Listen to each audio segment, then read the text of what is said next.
আসসালামু আলাইকুম। আপনাদের সামনে প্রেজেন্ট করলাম মটরশুঁটি পোলাও। প্রথমে আমি তেলটা দিয়ে দিয়েছিলাম, তারপরে পেঁয়াজ কুচি, কাঁচামরিচ কুচি, গরম মশলা, আস্ত গরম মশলা দিয়ে আমি সেটাকে চটা দিয়ে নেড়েছি। তো চটা দিয়ে এটা আমার বোন নাড়ার পরে তারপরে মটরশুঁটিগুলো দিয়ে দিব, কারণ এই মটরশুঁটিটা এই প্রথম আমরা রান্না করেছিলাম। এই রান্নাটা আমরা কখনো করি নাই, কিন্তু এবার ট্রাই করলাম পহেলা বৈশাখে মটরশুঁটি পোলাও। তো মটরশুঁটি দিয়ে এটাকে আমার বোন এটাকে নাড়ছে। আর আমার এটা বোনের চ্যানেল, আমার মায়ের নামে লেখা। আমার বোনের চ্যানেলে আমি ভয়েস দিয়ে আমার বোন রান্না করে, আমরা দুজন মিলে ঝিলে করি। আর আমার চ্যানেলে রূপা হ্যান্ডিক্রাফট, আমরা দুই বোন মিলে করি। আর আমরা একে অপরকে সাহায্য করি। আমার বোন আমাকে করে, আমিও আমার বোন করে। আমার বোন আমাকে অনেক অনেক হেল্প করে, আমাকে খাওয়াইতে সব কিছু করে। মায়ের ইয়াটা আমার বোন পূরণ করে দেয়।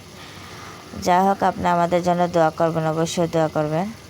তারপর প্রথমে আমার বোন প্রথমে এটাকে অল্প লবণ দিয়েছি। অল্পটা লবণ দেওয়ার পর চটা দিয়ে এটাকে নাড়ছে।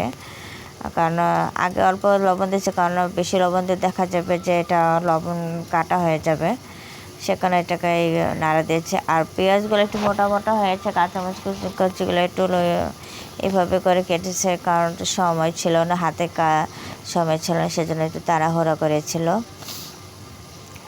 এরপরে সাদা মশলা দিয়ে দিয়েছে। সাদা মশলাটা দেওয়ার পর আবার এটাকে নাড়ছে, একটু ভাজা ভাজা করবে।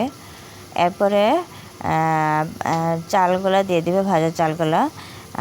1.5 কাপ আর 1.5 কাপের মাপ দিয়েছিল। 1.5 কাপের চাল মাপ দিয়ে এটাকে ধুয়ে তারপর ঝরা দিয়েছিল। 1.5 কাপ দিলে এটাকে 3 কাপ পানি দিতে হবে।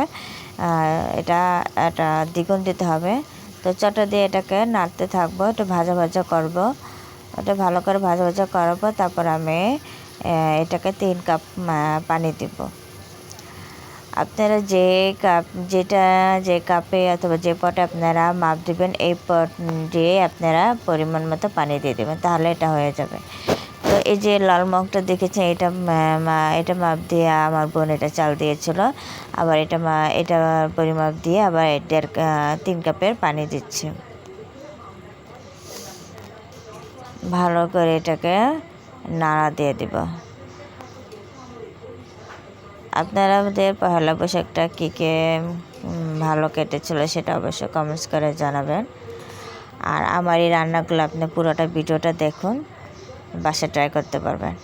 তারপরে যেটা 2 চামচ হয় নাই, অল্পই লবণটা দিয়ে দিচ্ছে আমার বোন, কারণ পরে তো ওই সময়তে দিচ্ছিল অল্প, এরপরে দিচ্ছে বাকিটা। তবে হয়ে গেলো আমার মটরশুঁটি পোলাও। যদি আপনাদের ভালো লাগে তাহলে আপনারা বাসায় এটা ট্রাই করতে পারেন। আমার জন্য দোয়া করবেন। ভালো থাকবেন। আল্লাহ হাফেজ।